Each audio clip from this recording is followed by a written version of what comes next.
ഇന്ന് തന്നെ ഡൗൺലോഡ് ചെയ്യൂ. കാണൂ നിങ്ങളുടെ ഫേവറേറ്റ് ഷോസ്. ഞാൻ പറയുന്ന കാര്യം ശ്രദ്ധിച്ചു കേൾക്കണം. എന്താ വേണ്ടതെന്ന് എനിക്കറിയാം. അല്ല മാഡം, മറ്റൊന്നും കൊണ്ട് ചോദിക്കുകയല്ല. സ്വന്തം ഏട്ടന്റെ മകളല്ലേ, നല്ല ബന്ധമായിരിക്കുമല്ലോ. അതിനെക്കുറിച്ച് ആലോചിച്ചൂടെ? ആലോചിക്കുന്നില്ല. എന്റെ മകൻ അർജുന് അനസൂയെപ്പോലെ ഒരു പെൺകുട്ടിയല്ല വേണ്ടത്. എന്റെ മരുമകളാവാൻ പോകുന്ന പെൺകുട്ടിയെക്കുറിച്ച് എനിക്ക് എന്റേതായ ചില കാഴ്ചപ്പാടുകളുണ്ട്.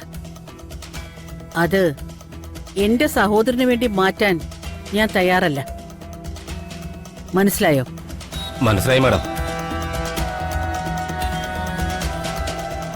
മാഡത്തിന്റെ മനസ്സിലുള്ളത് പറഞ്ഞാട്ടെ. ഇലയ്ക്കും മുള്ളിനും കേടില്ലാത്ത രീതിയിൽ വേണം താൻ ഇത് ചെയ്യാൻ.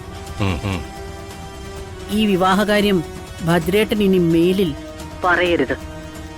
അത് പക്ഷേ എന്റെയോ അർജുന്റെയോ കുറ്റം കൊണ്ടാവുകയും ചെയ്യരുത്.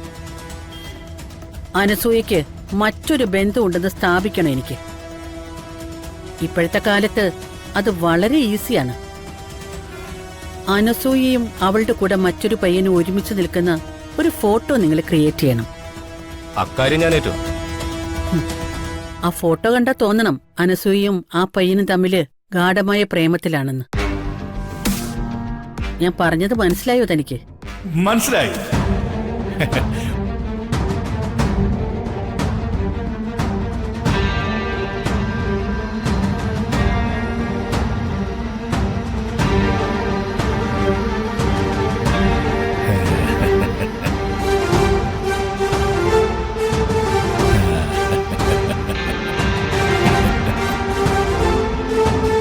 ഇപ്പൊ പറഞ്ഞ ഈ ഐഡിയ കൊള്ളാം, എനിക്കിഷ്ടപ്പെട്ടു. ആ ഫോട്ടോ ഞാൻ സംഘടിപ്പിച്ചു തരാം. അതിനെ പുറത്ത് കൊട്ടേഷൻ കൊടുത്ത് പൈസയൊന്നും കളയേണ്ട ആവശ്യമില്ല.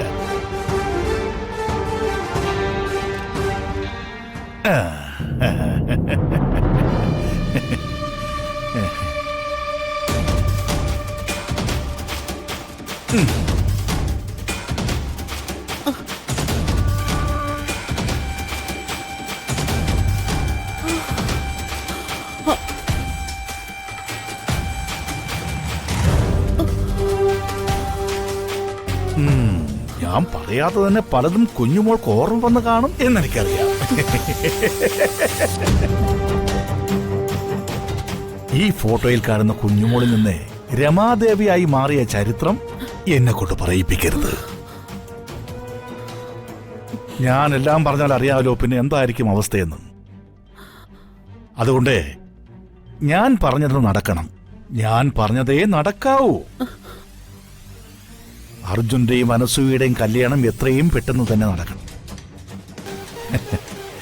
നടന്നില്ലെങ്കിൽ മാത്രം നീ ഈ ഫോട്ടോ മേടിച്ചാൽ മതി.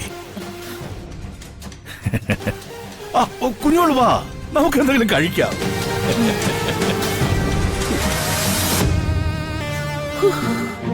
ഈശ്വരാ.